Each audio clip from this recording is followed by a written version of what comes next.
Eloise shattered my heart. I should have been more perceptive about the situation, but at heart, I'm still a simple farm boy even after all these years. My name is Walter Stillman, and I'm a tax attorney by profession. Fresh out of law school, I secured a job in the bankruptcy department of a mid-sized Manhattan law firm. My living conditions are as humble as my work. Rents in New York City are notoriously high, and apartments in Manhattan were not available to junior employees. After much searching, I found a room in an apartment with 2 other struggling individuals at the end of a subway line in Brooklyn. My luck seemed to change from the day I started work. The firm's bankruptcy partner was Eric Erickson, a distinguished gentleman in his early 60s. He was one of the leading figures in the New York bankruptcy bar and a willing teacher. I am still grateful to Mr. Erickson, who became my mentor and friend. He taught me skills that would serve me well in the days to come. Without realizing it, I found my place in life. The bankruptcy department consisted mainly of Mr. Erickson and myself. In those prosperous times, bankruptcy was the least popular practice at the prestigious firm of Portman and Rosen. If we needed help, 2 part-time lawyers were willing to assist, albeit reluctantly. I graduated in a field of law that seemed to defy logic, where left was right and right was always wrong. The only member of my graduating class at Northwestern University School of Law who went as far east as I did was Chuck Thompson. We weren't great friends in law school, but we bonded over our Midwestern experiences in a cold eastern metropolis. Chuck worked for the Manhattan District Attorney's Office and was recently married to Carol, a girl from New York. An invitation to dinner at their Manhattan apartment was only natural. Upon arrival, I was stunned by the presence of a tall, extremely attractive woman. Eloise Schaefer was the epitome of New York elegance, with a casual manner that suggested her striking appearance was to be expected. She was a sophisticated New Yorker, and one could almost believe that the perfection of her form was a fact of nature, not the result of long hours of work and ingenuity. Why she became my dinner partner at my friend's house, I had no idea.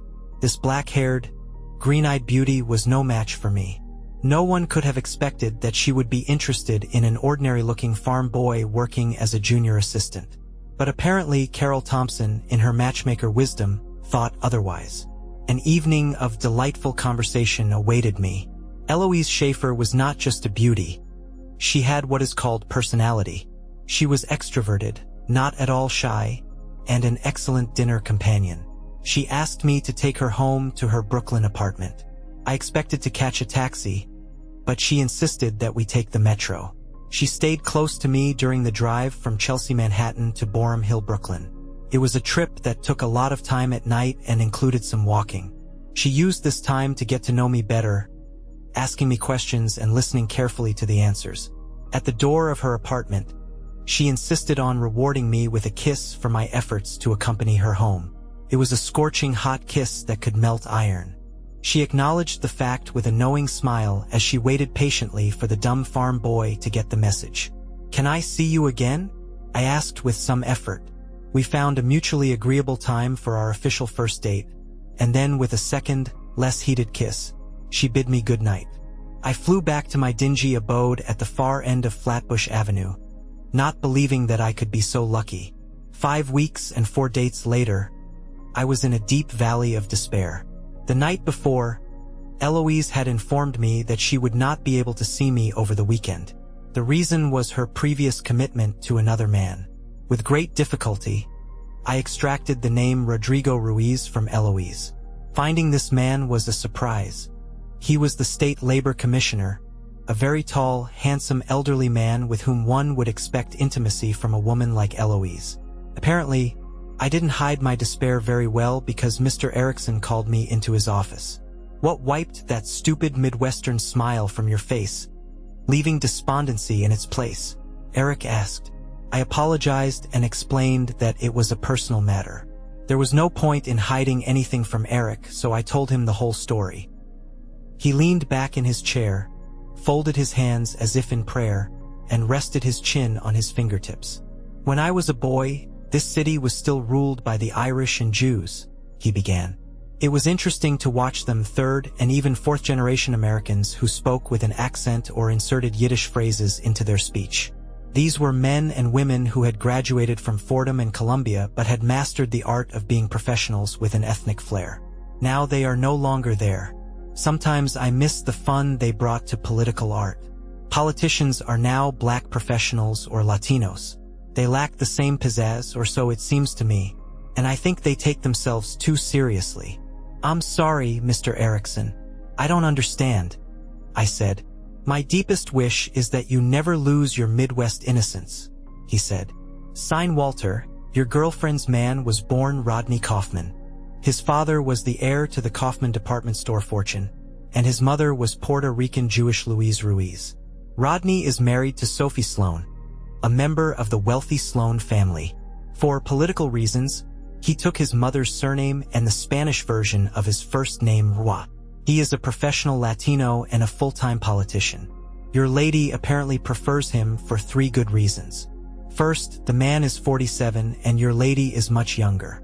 Second, he is married to a good Jewish woman with whom he has 3 children. This woman is not very jealous, allowing her husband to play on the side, but will categorically object to being replaced, just like her rich and influential family. And third, there is Rua himself. In his family, these are progressive times, but I doubt he's looking to insult his wealthy and politically supportive family by dating a Christian girl. But what if she's dating him? I noted. Eric frowned impatiently, as he did when I asked stupid questions. How old is this lady? He asked. 29, I replied. A lady with a neglected biological clock, and you are a suitable 26-year-old lawyer. I think you failed to correctly assess your weight in this matter. The introduction of Rua Boy into the equation was only meant to give you the proper motivation to move forward. 4 dates at this age with a 29-year-old single woman means things are serious. So either be serious or get lost, Eric concluded. After talking with my boss, I felt better and more encouraged. On our next date, I pressed the point and was rewarded with a warm response. If we move on, I need to know that things are serious with you, she said. I can ask the same thing. Are you serious? I answered, once again thinking about how smart Eric was. She took me to her bed. I wasn't a virgin, although I didn't have much experience. She had much more experience and used every bit of it. I barely survived that night. I moved into her apartment for a week. The apartment was large by New York standards, with one of those hallways that seemed to go on forever. A marriage proposal was inevitable. She started dropping hints as soon as I moved into the apartment. When we met, Eloise was 29, working as an associate manager at Sanderson Financial Management, already in the ranks of senior management. Soon after our engagement, she became a vice president. I realized that she was smart and somewhat meticulous, but I was almost shocked by her organizational skills. Preparations for the wedding took barely 6 weeks. Family-wise, she was the eldest of 3 children and the only daughter. Her father, also a lawyer, worked in real estate development in Westchester and Putnam counties north of New York. He was very interested in politics, which was why they were planning a big wedding. Death had reduced my family to just my only sister, Nancy, who now lived with her friend on the West Coast near Portland. She stopped talking to me the day she told me she was a lesbian. Maybe it was because I wasn't delighted, but some kind of rift appeared that could no longer be closed.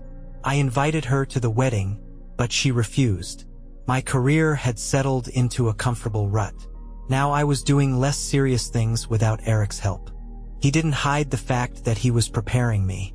The bankruptcy was stagnant, and Eric made no secret of the fact that I needed to be ready when things picked up because he was preparing to retire.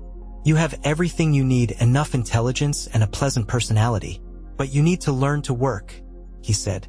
I studied the code of laws and cases very diligently, but Eric said I needed some techniques that had not yet been written down.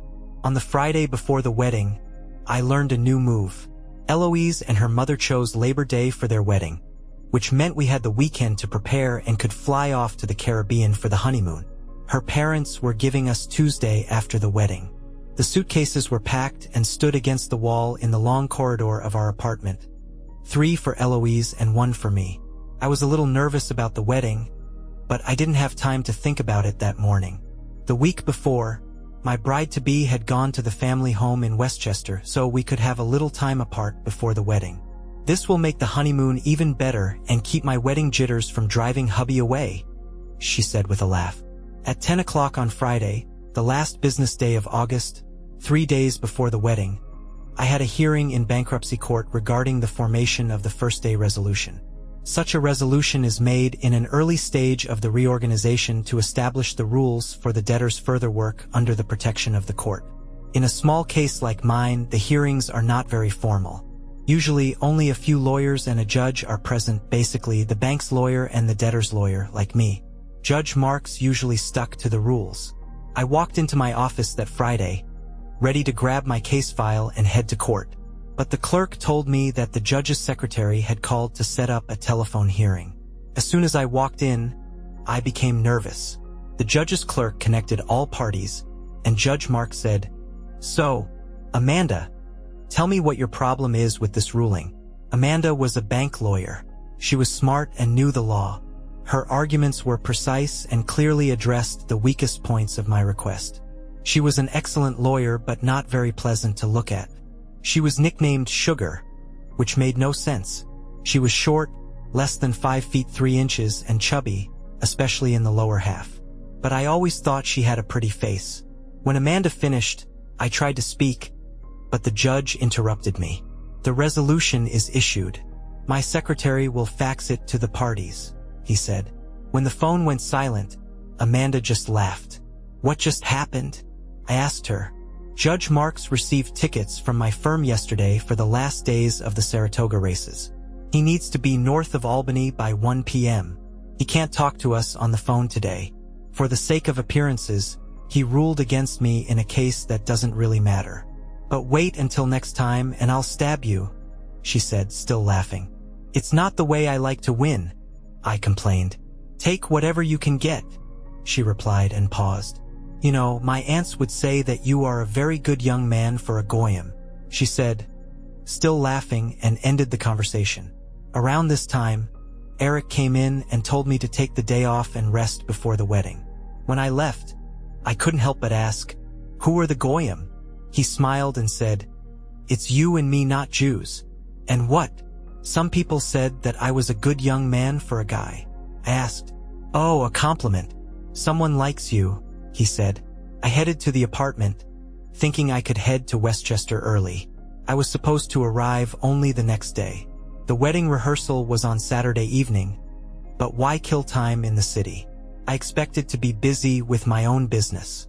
It should have taken most of the day and maybe even the evening. We would have written and rewritten every word of the resolution to please everyone involved. But that didn't happen. So why not get a head start? I tried calling first, but Eloise's phone went to voicemail. So I made a faithful choice. I called her parents' house in Westchester, hoping to talk to someone or at least leave a message. None of the Schaefer family was home. The regular maid, Rosita, had taken the day off to fit the dress she would wear to the wedding. Her cousin replaced her, a woman with limited English who I had never spoken to. She didn't recognize my name. "I want to leave a message for Miss Eloise," I said for the third time. "She's not here. She's in the city," the cousin said. "I know that she lives in the city, but she came home for the wedding." "This is Walter," I said. "She's in the city staying at a hotel. Come to the wedding tomorrow," said Rosita's cousin. Took a second, but my curiosity was piqued. "In which hotel?" I asked. "Plaza," came the answer. I'm not a suspicious person, but who wouldn't pause after such a conversation? It was almost noon when I broke down and called the Plaza Hotel. Our reception was to take place in Westchester County, not at the famous Plaza Hotel in New York City. Something was happening that they didn't tell me about. There was a bachelorette party last week, but perhaps the ladies decided to have another prenuptial celebration. I called the hotel and asked for Eloise Schaefer. No one was registered under this name. Then, perhaps it was self-doubt that made me ask, "How about Rodrigo Ruiz?" "No, sorry," answered the young woman. "Try Rodney Kaufman," I said. There was a pause, and she said, "Yes, Mr. and Mrs. Rodney Kaufman are staying with us in the honeymoon suite. Please connect me." It could still be someone else. Not such a rare name, I thought to myself while the beeps were ringing. When the man answered, I almost hung up. But I had to ask, Eloise Schaefer, please. It's for you, I heard him say. Hello, she said. I recognized her voice but could not speak. Hello? Is anyone there? She asked. Yes, he asked. Hello, this is Walter. You shouldn't come to the wedding. I won't be there, I said finally, finding my voice as I hung up. I heard her scream my name before the phone went dead. I don't remember what happened next. I was shocked. I sat in the apartment as if paralyzed. In a sense, I was paralyzed. It seemed as if the strength had left my body. Everything good in my life seemed to disappear. It was all a lie, the romance, living together, a fashionable apartment. It was our apartment, but according to the lease agreement, it belonged to her. My mind was in lockdown mode. I knew that I needed to get up, grab my suitcase from the hallway, and leave. I had nowhere to go, but I needed to get out of the place where I was. Someone opened the apartment door. It was her. I wondered vaguely how she got there so quickly. I looked at my watch and saw that it was already 2 o'clock. It occurred to me that the judge should be at the races. This fact changed my life. Walter, we need to talk, she said. Have you been there all week? I asked. She stood in the middle of the living room, her eyes avoiding meeting mine. We just said goodbye, she said. So, it didn't end like that? I said. Walter, stop it. You know that I love you, she said. How do I know this? I asked. I'll never see him again. We broke up, she said. Why? I asked.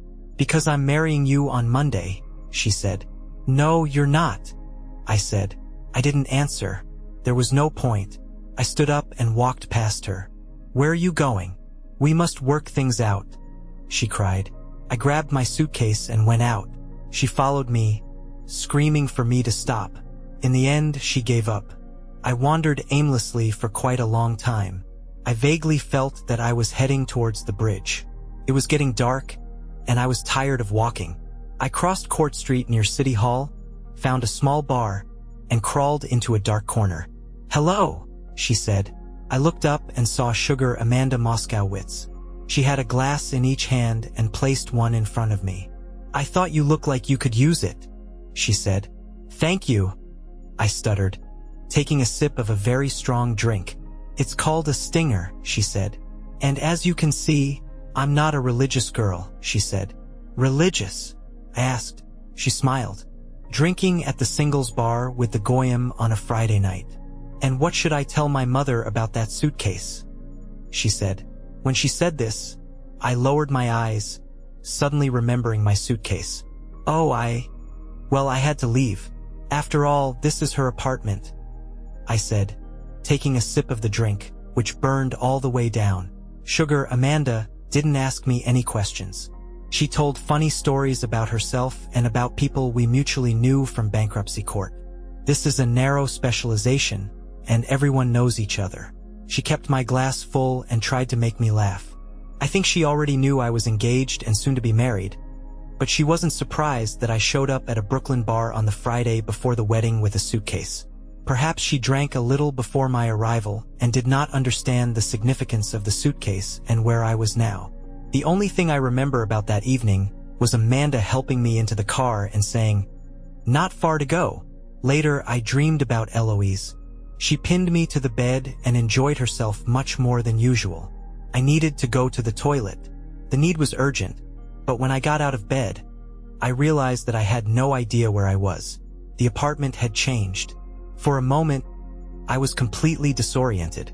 Then it all came back to me in one sharp and painful memory.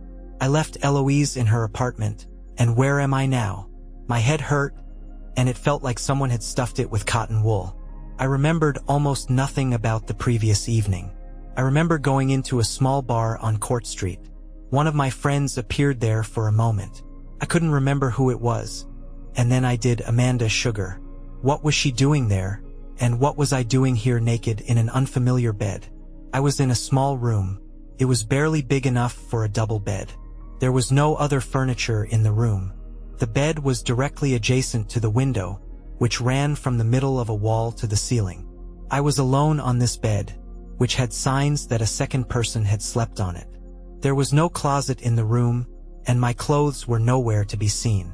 In fact, the room could have been an oversized closet containing a bed. But there was a door. It didn't open all the way because it was blocked by the bed. I looked out and there was a larger room. There was a window on one side of the wall, and the sidewalk was visible outside the window.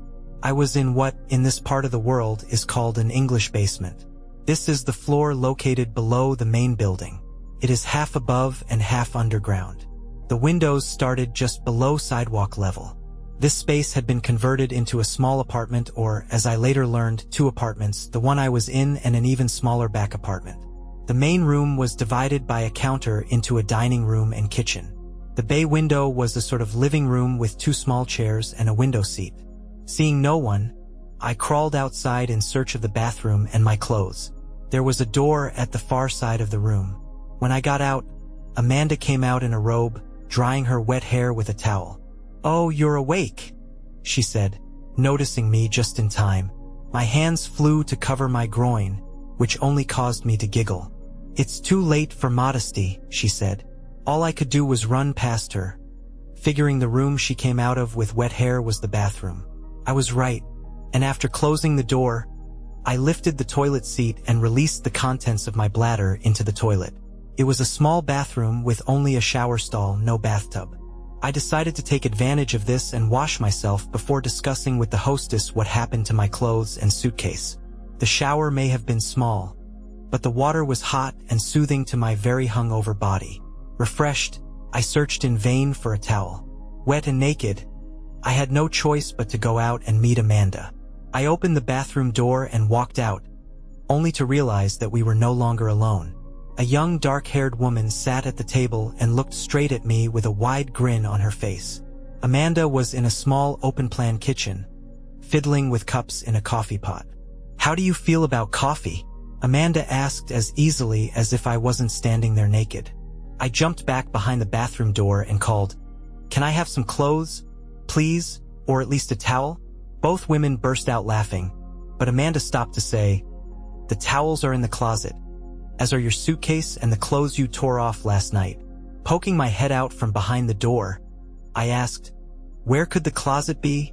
Still giggling, Amanda pointed the coffee pot at the bar doors at the back of the room, behind the desk, and right in front of what must have been the front door to the apartment. "I would bring them to you, but as you can see, I'm busy," said Amanda. The other woman made no attempt to get up, and I had no choice but to run to the closet. Having reached the closet, I opened the doors. My clothes were there inside. The suit and shirt were neatly hung, and the underwear lay on the suitcase. I grabbed the last one, pulling on my shorts and shirt as quickly as I could. But all this time, I heard the women giggling behind me. "By the way, this is my sister, Sonia," said Amanda. "Hello, Mr. Stillman," said Sonia. "Hello," I replied, opening my suitcase to take out my jeans. "Because of me, you don't have to get dressed," said Sonia. "I am the younger sister, but I'm already married, and I have 3 children, 2 boys and a girl. Naked male bodies don't shock me." They both laughed as I pulled on my jeans. "Let's go have some coffee," Amanda invited, "and I'll bring Bailey in a minute." "In case you're wondering," Sonia whispered to her sister. "You didn't tell me that he was so shy," Sonia said, also in a loud whisper. "I didn't know," Amanda answered. "We seem to barely know each other." "You're a free woman," Amanda added with a giggle. After putting on my trousers and shirt, I turned to take a seat at the small table. "I need coffee. I like it black without sugar," I said. Sonia giggled and whispered to her sister, "I think he got his sugar last night." They burst out laughing. Amanda handed me a cup of very strong coffee as I was putting the cup in front of me. My mobile phone rang. It was Sonia's phone, and she took it out of a large leather bag lying at her feet on the floor. "Oh, hi, Sonia," she said, answering. She closed her and whispered, "Esther." Then addressing her sister, she continued, "Of course I remembered. Now I'm with Amanda, but she has guests, and I didn't have a chance to mention it." There was a pause. Then Sonia said with a grin, "No, her company is a man. Amanda ran her hand across her throat as if cutting it off. But Sonia calmly continued, "Yes, he is handsome, but a little shy. No, he's definitely not a Jew." "Yes, I'm absolutely sure," Sonia whispered into the phone. "I caught a glimpse of him when he came out of the shower." Now Sonia was laughing uncontrollably. "She wants to talk to you," Sonia said, handing the phone to Amanda. "Hello, Aunt Amanda," said into Sonia's phone. "No, I will never forget Daddy's birthday tomorrow at 6 o'clock, and at 7 o'clock we have dinner." "Got it." "Oh, he's just a friend," Amanda said. "Is it true?" There was a pause while Hester apparently spoke. "It won't work. He's a friend from work. I'm sure he'll feel awkward at a family party."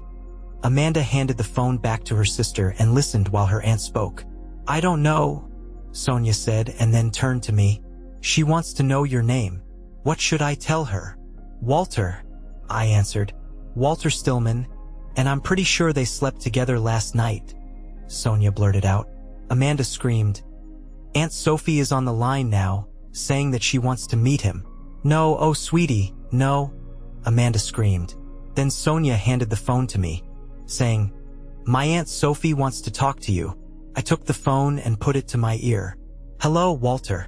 I'm Amanda's Aunt Sophie, and my sister Hester and I are throwing a party in honor of the birthday of our brother Leonard, Amanda and Sonia's father. We'd like you to come with our Mandy. Could you do this? It will mean a lot to the family." "I don't know. I wouldn't like to interfere," I said, looking for a polite way to refuse. "I'll leave it up to Amanda." I then handed the phone to Amanda. She argued with the aunts for a good 10 minutes while Sonia grinned mischievously. The aunts on the phone hung up, each taking turns arguing with her niece. Finally, Amanda gave in. "Okay, I'll bring him," she said, and then hung up. "Sugar, sugar, sugar. She does that, you know," said Sonia. "What?" I asked. "Replaces the word sugar with obscenities, as if we don't know what she's really saying," Sonia explained, smiling. "One last time." Sonia stood up and said, "Well, it looks like my work here is done. It's time to go unload my husband before my kids drive him crazy." Left alone, Amanda turned to me and said, "Look, you don't have to go. My family can be a little overbearing sometimes. I just don't understand why your aunts want to see a stranger at a family gathering." Amanda gave a short, almost sad laugh and said, "Sonia is my younger sister, almost 4 years younger. On my last birthday, I turned 30. She already has 3 children. My aunts and my entire family think that I should already be married and pregnant. It looks like your biological clock is ticking on their shelf. But they still don't know me, and apparently, I'm of the wrong religion." "But you are the right gender," she said and paused before continuing. "You see, I used to have a roommate here who helped pay rent $1,350 a month.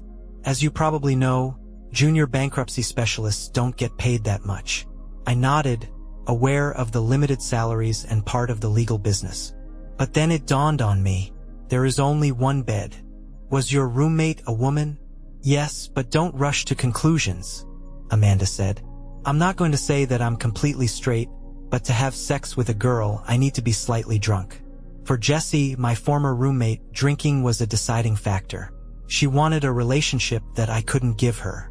And here I am, almost straight, the Jewish spinster." I thought about what she said as I munched on a bagel, a flat breakfast roll that has a dented center and is usually topped with onion flakes. It looks a little like a bagel, but it's not the same. Finally, I asked the question that had been nagging at me. "Were we together last night?" Amanda burst into loud laughter and said, "Yes, we were together, although I didn't really like being called Eloise. Sorry, I didn't mean to be prudish. We were both a little drunk," she said. "What's up? You were very drunk?" I said, feeling my face turn red. I drank my coffee for a long time and tried to figure out how my life had taken such a strange turn. Yesterday morning, I was on the phone pursuing a case against a woman now sitting across from me in a robe, one Amanda, affectionately known as Sugar. Yesterday morning, I was excited about my upcoming wedding to Eloise. The next day, I had already lost Eloise and was discussing yesterday's sex with the same Amanda. This is too much, I said. What? Amanda asked. Eloise and the fact that I'm here with you, I replied.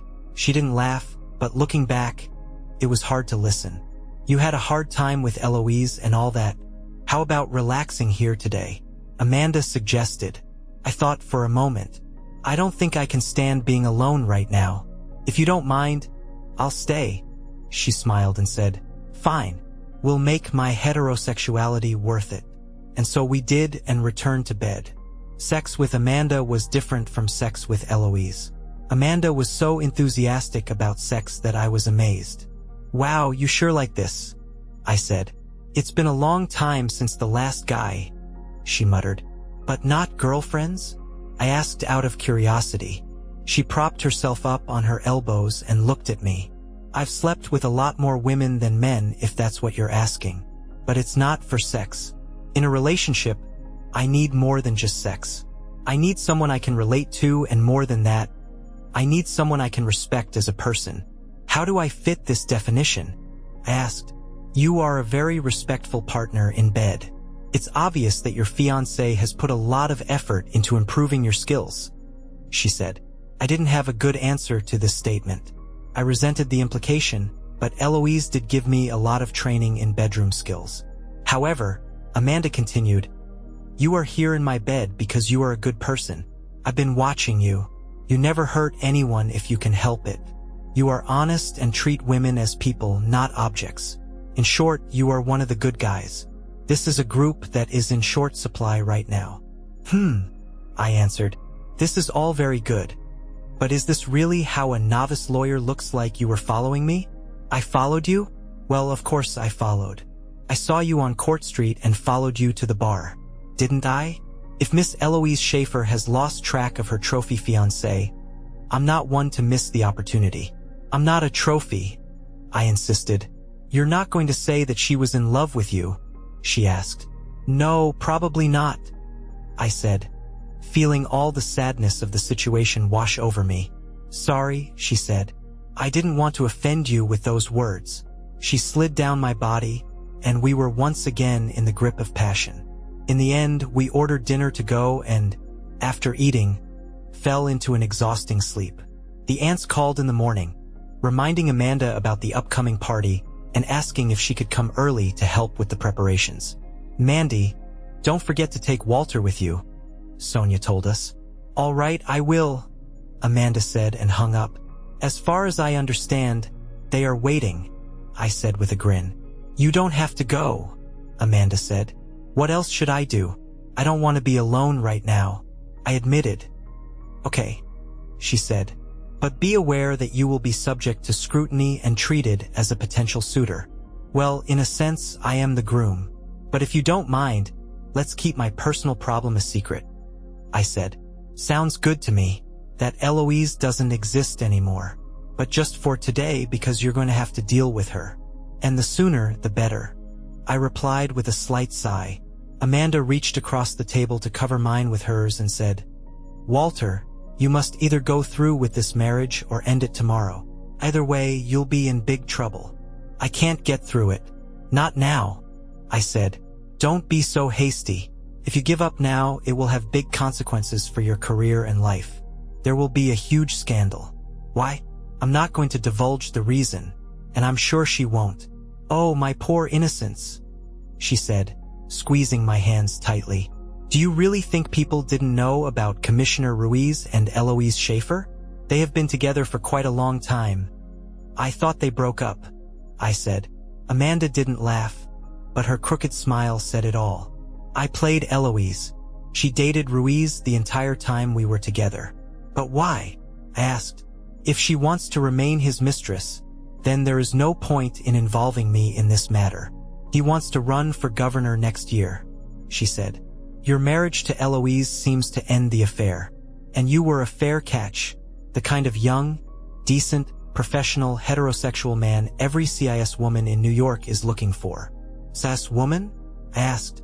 A person who identifies with their gender by birth. In this case, a woman. Eloise Schaefer, a young woman in need of a partner to quell rumors of her affair with an older married politician. She played a prank on me, As you New Yorkers like to say, I said firmly. Oh, don't feel sorry for yourself. Perhaps she was just saying goodbye as she claimed. A week before her wedding, would you rather she did it the week after? Amanda suggested. I would prefer if she didn't do this at all. In fact, I insist on this. I said. Well, you took revenge on her with me. You can still go to Westchester and marry her. It will not happen, I said firmly. Hey, you need to pull yourself together before you do anything rash. If you don't come to church tomorrow, people will ask why. A scandal does no one any good. You, my friend, are a junior lawyer in the bankruptcy department. Commissioner Ruiz, on the other hand, is a very big shot. You make a wave and his boat may rock, but yours will sink. Are you saying that I will lose my job? So what? I'm saying you'll lose your career. Nobody will hire you, Amanda warned. I had to pause, but not for long. Amanda, I may just be an unsophisticated guy from Iowa, but when Eloise accepted my proposal, she made a commitment to me. She didn't keep her commitment, and you can't force me to keep mine, I said firmly. Amanda just shook her head. Come on, you stubborn corn farmer. Get dressed. I'm taking you to meet my family. It's not every day that they get to meet a real living Presbyterian. Actually, my family is Lutheran. Same crap, she winked. At 5 o'clock in the evening, we took a yellow taxi to her family's house on Beverly Road. It was prohibited to use car services. Uncle Morty was a taxi driver, or was until he retired. Morty now lived on his welfare with his two sisters, Hester and Sophie. In the house the sisters had inherited from their parents. Morty was married, but his wife ran off 30 years ago with a shoe salesman, a fact that apparently was never discussed. Aunt Sophie's husband died in Vietnam. Hester never married. Only Amanda's father, Leonard, the youngest of the siblings, had children. Leonard and his wife, Rebecca, had 2 girls, Amanda and Sonia, and now 3 grandchildren, thanks to Sonia and her husband, Gerald Jerry. The house was in an area of Flatbush, Brooklyn, which realtors called Ditmas or Ditmas Park. When we arrived at a huge 2-story house on a large lot larger than a standard size for life, I did not notice any park. Unlike Amanda's apartment, which was across the street from a small park in a quiet neighborhood, her aunts and uncles lived on a busy avenue. The house was built in the Queen Anne style, not big enough to be a mansion, but the single-family home was larger than one would expect in a city like New York. We were greeted at the door by Hester, a short, strong woman with metallic gray hair. First, she hugged Amanda and greeted her, calling her Mandy. Then she turned to me, examined me for a very long time and said, "Not bad at all. Handsome young man." "Oh, I think he's very handsome," said Aunt Sophie, appearing from the depths of the house. Sophie was a tall, dark-haired woman. The 2 sisters seemed like an incompatible pair. Sophie hugged Amanda, and both aunts led us into the kitchen, where the evening dinner was being prepared. There was a large cake on the kitchen table. The kitchen smelled of roast meat simmering in the oven and the sweet scent of vanilla. "Will you peel the potatoes, Mandy?" Sophie asked, handing her a potato peeler and a colander filled with freshly washed potatoes. "I'll take your man to help set the table," Hester said, taking me by the hand and leading me through the swinging door into the wood-paneled dining room. The room was a long, wide rectangle. The parquet floor was covered with a thick burgundy carpet. Dark oak panels stretched from the floor to halfway up the wall, where paper artfully etched with roses drew the eye upward. The ceiling was an intricate latticework of mahogany and oak. A modest chandelier hung down from a mahogany medallion with ornate carved flowers. Hester led me to the china cabinets along the nearest wall. The closets took up most of the wall on the short side of the room. Numerous sets of porcelain plates filled the cabinet shelves. She led us to the far closet and said, "Today, we will use these plates." Having said this, she smiled at me and said, "It's not easy to be a Jew. All these utensils are needed at that time." I couldn't resist and secretly examined the bottoms of the plates and the tags on the linen. The porcelain was brought from England and the linen from Ireland, the real thing, I thought. Just like people, real. While Hester set the table, and I carried the dishes, she seemed to question me aimlessly. I assumed that this was done to separate me from her niece. Soon she already knew my entire personal history, with the exception of the failed marriage. When we put the last silver fork on the last plate, she said casually, "It doesn't hurt, you know, just a small piece." Most children don't even cry. The meaning of these words escaped me. However, before I could ask for an explanation, we heard a noise in the corridor. A powerful female voice called, "I'm here, and I brought the birthday boy." It was Rebecca, also known as Judge Levon of the U.S. District Court, as it turned out. She was Amanda's mother. Her father was Leonard, a professor of economics at New York University. I was invited to Leonard's birthday party. Hester pushed me into the kitchen while she went to greet her brother and sister-in-law. When I entered the kitchen, Amanda was peeling potatoes and putting them on the stove. She turned to me and said, "We need to wait here while my aunts break the news that you were here as their guest. Am I going to be a problem for you?" I asked, suddenly feeling the need to protect her. "No, but perhaps a little shocking. I've never brought a man home before. Mom can be a little critical, so be prepared." The situation was awkward and only got worse when we were called into the living room to introduce me to her parents. The living room was a large, comfortable room furnished in the style of the first half of the 20th century. This room could feel calm, but I felt tension on the way. Amanda took a small box from the light jacket she had hung in the hallway when we arrived that day. The box was clearly wrapped as a birthday present. There was an awkward silence when we entered the living room. Father Sugar broke the silence with a smile and a joke. "Is this young man my birthday present, Mandy?" he asked. "No, Dad," Sugar answered quietly. "I brought you this." She walked over to give her father the gift she had brought. She didn't let go of my hand, and I realized that she had been holding it tightly for some time. "Well," said her father, "I was hoping for a son-in-law, but I'm sure I like this too." At these words, he smiled at his daughter, opening the package. He took out a baseball that was clearly used. His smile widened as the others looked at him in confusion. Leonard said, "Thank you," and then picked up the ball. "This is a game ball signed by the Mets," he said, and stood up to hug his daughter. I heard him whisper in Sugar's ear, "Still, I would prefer a son-in-law." Sugar whispered something in response, but I didn't hear it. Her father chuckled, but when I looked back, her mother was glaring at me. Just at that moment, Sonia arrived with her husband and 3 children. The kids rushed into the living room to take their places in the spotlight. "Oh, it's good that you came, Sonia," said, hugging me briefly. She introduced me to her husband, Jerry, a tall, skinny guy who could be blown away by a good wind. Sonia said, "This is Char's new love. As you can see, at least she got the gender right this time." Jerry shook my hand and said, "Don't pay attention to Sonia. She just likes to tease her older sister." Soon, the conversation in the living room turned to the topic of the children's latest adventures and the gifts they brought for their grandfather. It was nice to be out of the spotlight, but I felt Amanda's mother's gaze on me. Dinner was simple but nonetheless delicious. The conversations at the table were filled with the hidden joy that these people received from being together. From time to time, I was asked the question. If Amanda could answer it, she immediately began to answer for me. I answered more personal questions simply or brushed them off. Yes, my parents died. The farm is in Iowa. I only have a sister. I ignored all the questions about my sister, partly because I didn't know how to answer them. However, over coffee and birthday cake, everything came out. Judge Levine was watching, and while the children were busy eating the sticky cake, she struck. "Tell me, Walter, are you a relative of Stillman who will marry Eloise Schaefer tomorrow?" I paused before responding, but spoke before Amanda, who was sitting across from me, could give the harsh response I had anticipated. "Yes and no," I said. "It was I who was supposed to marry Eloise, but it all ended.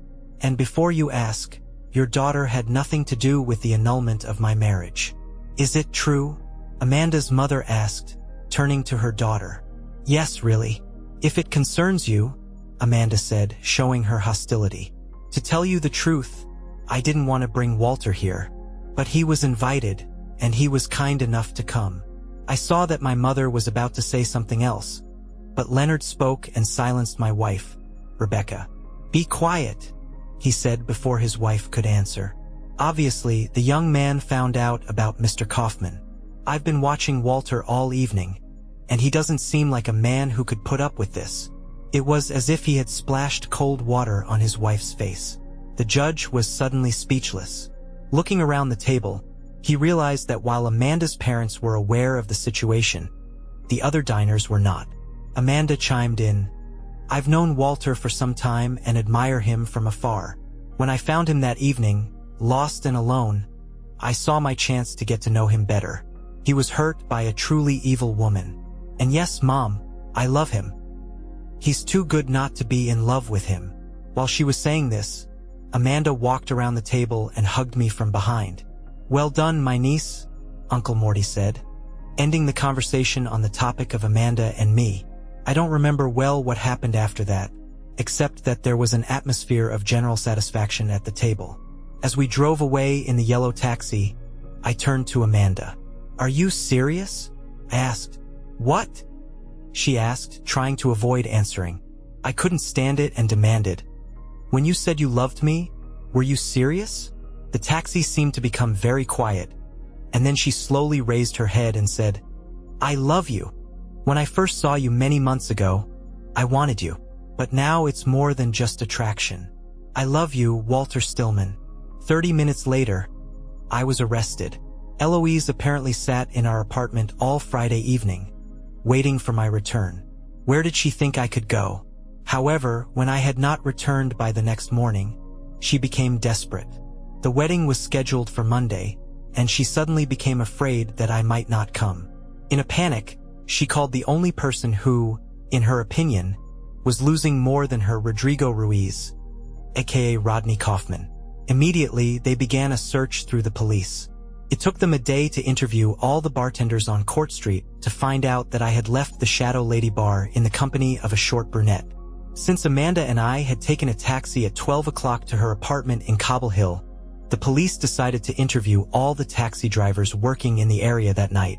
It wasn't until late Sunday that they determined that the taxi had dropped us off at the corner of Clinton and Congress. They quickly determined that the corner basement apartment belonged to Amanda Moskowitz, a woman matching the description of my companion on Friday night. The police found only a dark and empty apartment. But undaunted, they stationed a couple of patrol cars to await the occupant's return. It was the eager court head of officers that Amanda and I found upon arrival. They quickly took me away, despite Amanda's objections. At midnight, I found myself in a small room that was in dire need of cleaning and a new coat of paint. They sat me down at a table and handcuffed me. No one explained what crime I was accused of. Someone opened the door, and Eloise entered. She looked beautiful as always. "So, you were responsible for this?" I demanded. My tone was harsh, and my anger and disappointment were obvious. She looked a little dazed as she stood on the other side of the table. There were 2 chairs on her side, but she made no attempt to sit down. "Walter, please try to understand. When you didn't come home, I became worried that something had happened to you. That's why you were arrested. You were not under arrest, but under guard until a possible psychiatric examination," said a tall, very handsome man. In fact, he was more impressive than his photographs. He entered quietly and, while he spoke, moved towards Eloise. He was more than 20 years older than me, and all his efforts could not hide his middle age.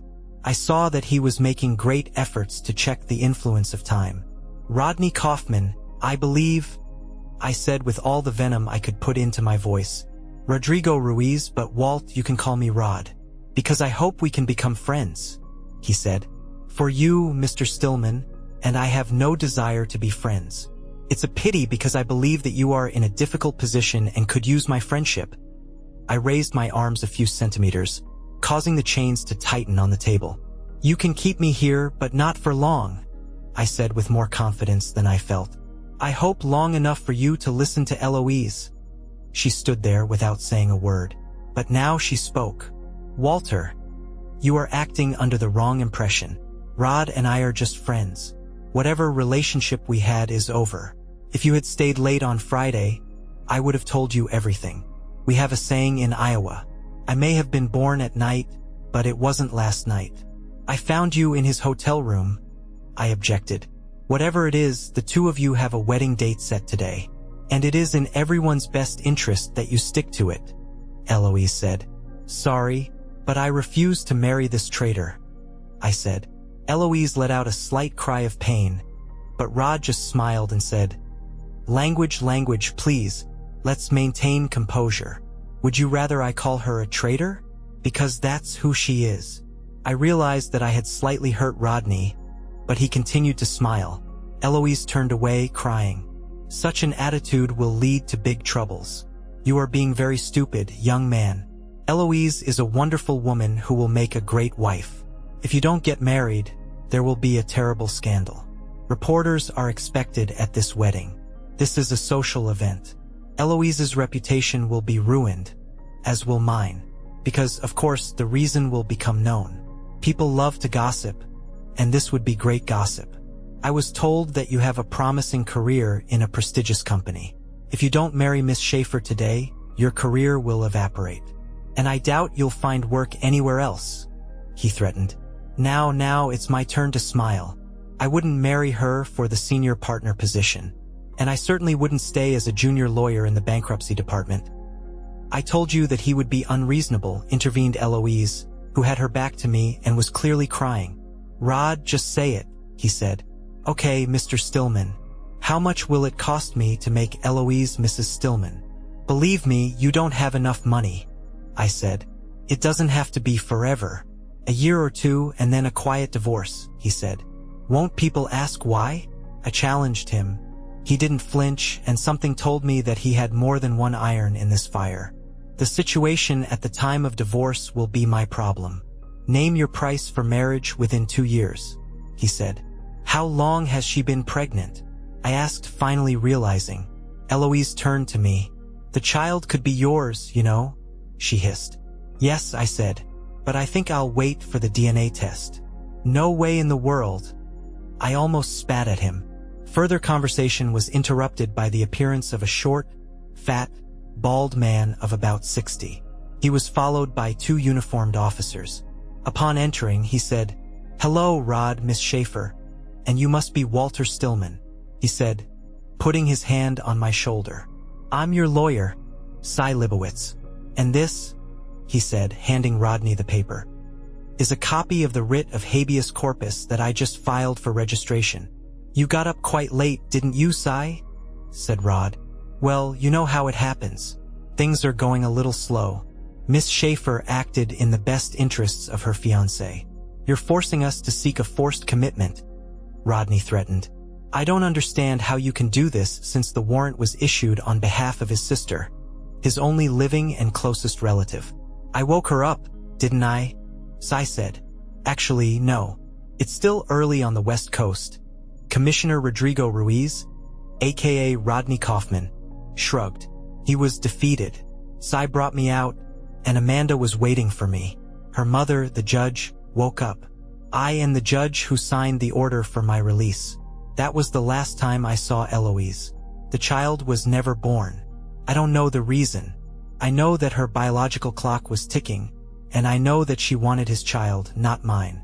However, I am sure that if the choice was between a scandal that would harm her lover and an abortion, she would choose the latter. As for his threat to ruin my career, I have no doubt that Commissioner and gubernatorial candidate Rodrigo Ruiz tried everything he could to ruin it. But circumstances intervened. From the 2nd to the 14th of September 2008, I took leave for my honeymoon, and my destruction never took place. The day I returned to work, September 15th, Lehman Brothers filed for bankruptcy, and the financial world was turned upside down. Eric Erickson became the most important partner in the firm, and I became the most important lawyer. It took 6 months of 90-hour weeks for Amanda and me before we could get married. We had to make it in time since she was pregnant, and it was clearly visible. Amanda didn't think to take any precautions because before that first weekend we spent together, she hadn't slept with a man in quite some time. The eldest was a girl, like the next 3. However, turned out to be enough. Amanda became a judge, following in her mother's footsteps, and I have my own firm. When people ask me the secret to my successful career and marriage, I say it all comes from one day as a racetrack judge, one broken heart, and a girl named Sugar.